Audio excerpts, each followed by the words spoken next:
Good, happy Saturday morning, April 30th, 2022, and the last day of April as well. Tomorrow will be May. I'm Riley King. Welcome to this Saturday morning edition of the Riley King Newscast, right here on the Riley King Network. We have a lot of news to get to this Saturday morning, so let's get started right now. First up, man linked to killings of James Foley. Other U.S. hostages sentenced to life in prison. Let's take a listen to that video from WMUR News 9.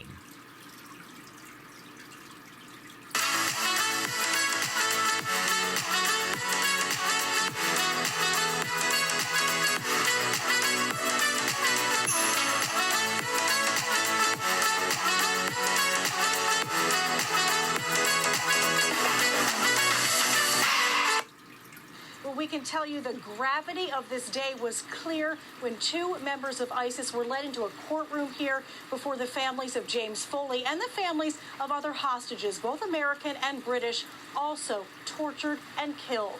Alexander Cote and El Shafi El Sheikh sat at adjoining tables in dark green prison jumpsuits. The victims' families then shared their heartache. The mother of journalist Stephen Sotloff, a graduate of Kimball Union Academy in Meriden, demanded El Sheikh look at her, saying, "You destroyed our lives." James Foley's brother Michael spoke for the family. His parents kept home in New Hampshire with COVID, but listening into the court proceedings, Michael Foley called the men weak individuals right to their faces and told the court, Jim lives on.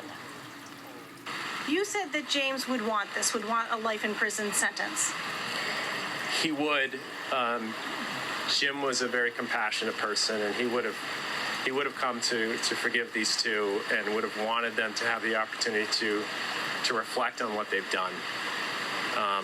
And that's what they've got. He's got a lot of time to think about it now. What about you? Is forgiveness in your vocabulary for these men? I'm not there yet. They got what they deserve. And the outcome here sends a message to the world. El Sheikh will be sentenced in August. Alexander Cote was sentenced to life in prison today. The death penalty was already taken off the table as part of the extradition and plea agreement. Cote could be moved to face additional charges in the UK in 15 years. And James Foley's mother, Diane, sent us a message telling us gratitude and relief are our biggest emotions today.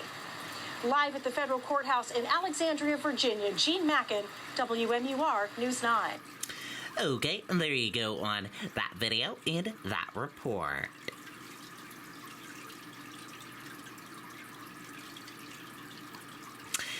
Missing Nashua man found safe. Nashua police say he was in the care of his family. Nashua police have located 40-year-old Timothy Duffy. Duffy is unable to care for himself and was reported missing earlier Friday evening. He was found uninjured by patrol officers and reunited with his family.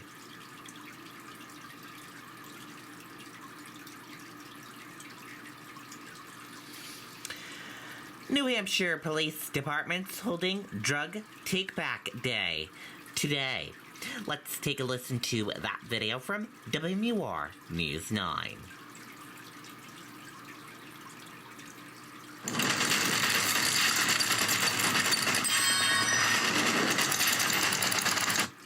Well, Tom, Goffstown Police and the Hillsborough County Sheriff's Office will be here tomorrow to give people the opportunity to get rid of those medications quickly and easily. It's free, anonymous, no questions asked, and it'll make a difference in keeping potentially harmful drugs out of the wrong hands. Anytime we we have a community event like this, it's great for us to get out there, meet with people. Saturday from 10 a.m. to 2 p.m., police departments and the Drug Enforcement Administration will be collecting unused, unwanted, and expired medications as part of National Drug Take-Back Day. Those prescriptions will be disposed of safely. It removes some medications that are potentially dangerous and addictive from homes. It helps, prevent, minors and children from accessing those medications. Last year, we took 15,000 pounds of fentanyl off the street, 20 million fake pills. That's a lethal dose for every single American. In New Hampshire, DEA says more than 120 locations will be collecting medications. Officials hoping Granite Staters will consider playing a role in curbing opioid misuse. An event like Drug Take Back is so important, right? We have to take every possible opportunity to take any of these pills out of the mainstream. And so while medications will be accepted, not all items will be. To see a full list of what items you can turn over, as well as a list of the collection sites, you can visit this story on our website or mobile app. Reporting live in Goffstown, Mike Cronin, WMUR News 9. Okay, and there you go on that video and that report.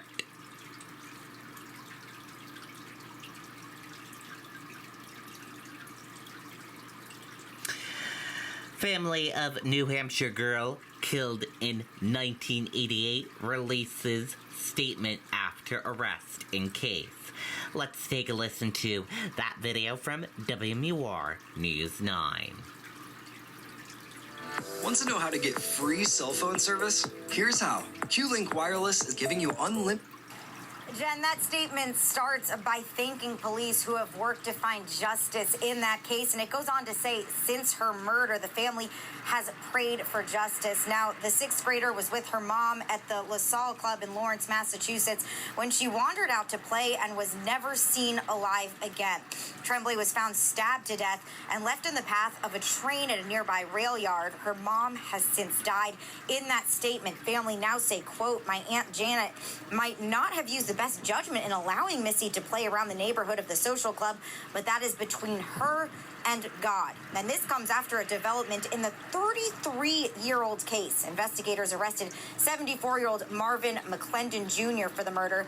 They say he has been a person of interest for a period of time. And right here at Lancaster Elementary, you can see a plaque in honor of Melissa showing she's still in a lot of hearts over 3 decades later. And in recent years, childhood friends have actually taken to social media to bring awareness to the case. Live in Salem, Grace Feinerman, WMUR News 9. Okay, and there you go on that video and that report.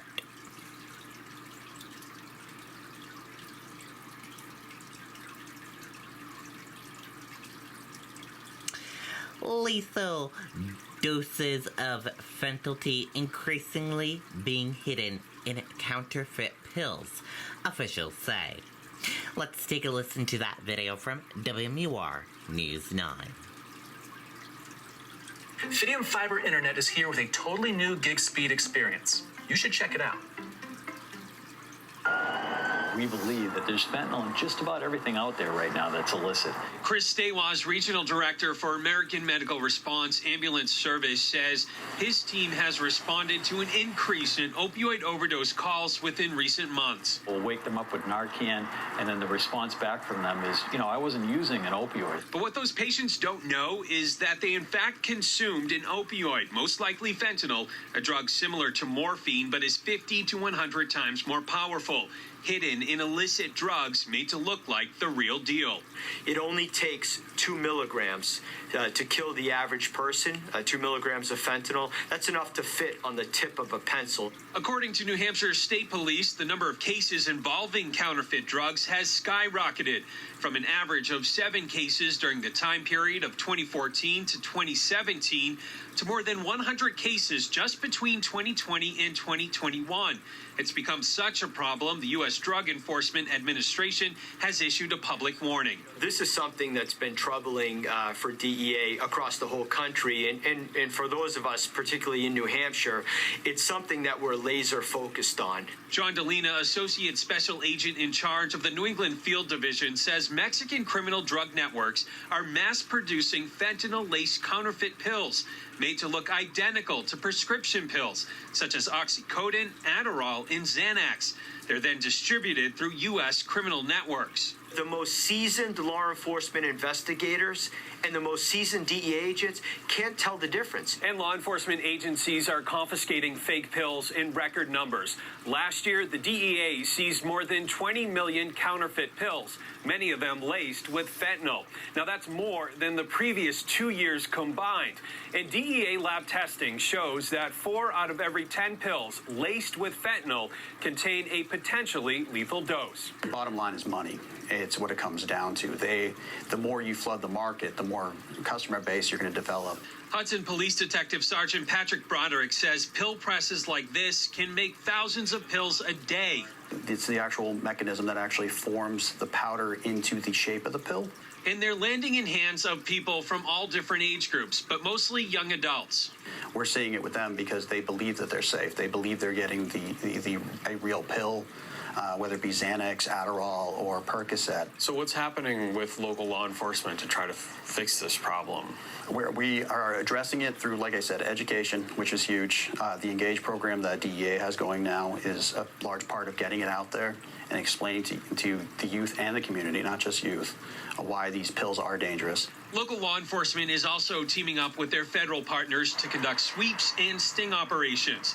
In a 3-month-long investigation, the Rockingham County Sheriff's Office and the DEA arrested 2 Massachusetts men for allegedly trafficking fentanyl and counterfeit oxycodone pills from Massachusetts into New Hampshire.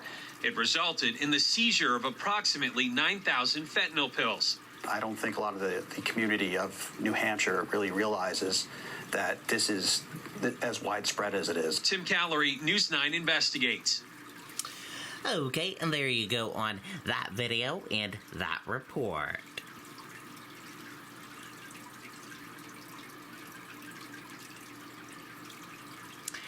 Settlement conference held in case of Salem doctor charged in crash that seriously injured girl. Let's take a listen to that video from WMUR News 9. Fidium Fiber Internet is here with a totally new gig speed experience. You should check it out. 32-year-old Scott Dowd dropped off at the Rockingham County Courthouse for a closed-door settlement conference.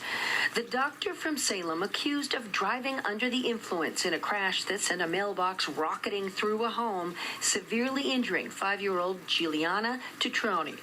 The now 6-year-old still bearing scars inside and out. She stopped doing gymnastics for a while because there was an incident there where a girl got hurt and the ambulance came there, and it brought back a lot for her and also my wife. But getting better. We actually signed her up this spring, and she's been doing for a couple weeks now, so we're hopeful that she's going to get back into that. This settlement conference is to see if both sides can find common ground for a plea agreement. In paperwork filed yesterday, Dowd's attorney says that during the height of the pandemic, Dr. Dowd was under a tremendous amount of professional and personal stress that contributed directly to the abhorrent and totally out-of-character behavior on July 10th. Dowd is asking the court to drop 3 charges and consider sentencing Dowd to 1 year of home confinement for aggravated DWI, suspend a reckless conduct sentence for 5 years, and have the doctor perform 1,000 hours of community service at a county medical facility or nursing home. We won't know what went on inside the settlement conference because it is by law confidential.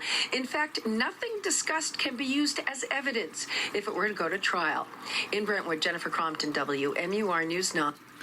Okay, and there you go on that video and that report.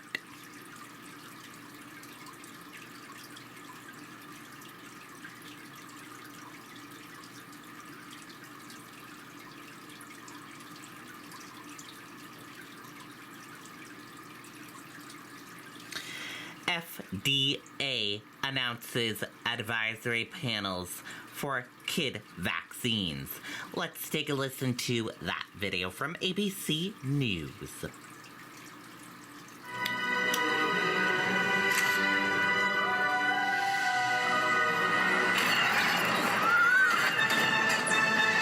This is how we play. Find out more at LegoStarWars.com. Ask your parents first. Each 6 or separately. Smart device not included. Campfire accessories not available. There is news on the long-awaited COVID vaccine for the youngest children, those under 5 years old. The FDA announcing meetings in June with authorization expected sometime that month. And Dr. Anthony Fauci weighing in on the possibility of an updated and longer-lasting vaccine. Here's ABC's Ariel Reshef. For millions of parents of children under 5, tonight a potential timeline for the FDA's review of the Pfizer and Moderna vaccines. An advisory panel is now planning to meet on June 8th, 21st, and 22nd, with authorization expected sometime that month. With COVID cases up 44% among children, many parents say they want a decision soon. It's frustrating to watch the numbers go up and to say, well, there might be another delay. We're just going to wait a little longer. We've waited so long. We can't wait any longer. But Dr. Anthony Fauci today trying to reassure the public that the FDA is studying the data as quickly as it comes in. The FDA is not delaying anything. The FDA needs the information, not all of which has been presented to them yet, to make a determination. And I think there's a misinterpretation that they're holding on to data that they should be moving on. That's not the case at all. It comes as parents are weighing the evidence, too. The Moderna vaccine was found to be 37 to 51% effective against infection in kids under 6. But doctors stress those numbers were similar in adults during the Omicron surge. More importantly, they say data suggests the vaccine will cut the risk of severe illness. We should be realistic and let parents know that the goal of this vaccine is to prevent severe illness and hospitalization, not necessarily to prevent every single COVID-19 infection or those mild cases. Ariel Reshef joining us now. Ariel, that FDA panel meeting in June will also discuss a wider booster rollout. And Dr. Fauci says that could include an updated vaccine to target multiple variants. That's right, Whit. On June 28th, the FDA panel will also discuss a new vaccine and a booster campaign for the fall. Dr. Fauci today saying he hopes Americans will have access to a longer-lasting vaccine so they don't have to get a booster every 4 months. Whit? We'll await more news on that, Ariel. Thank you. Hi, everyone. George. Okay, and there you go on that video and that report. And that does it for this morning edition of the Riley King Newscast, right here on the Riley King Network. Thank you for tuning in and watching. Have a great day, everyone, and see you back here later on today for another newscast. Goodbye.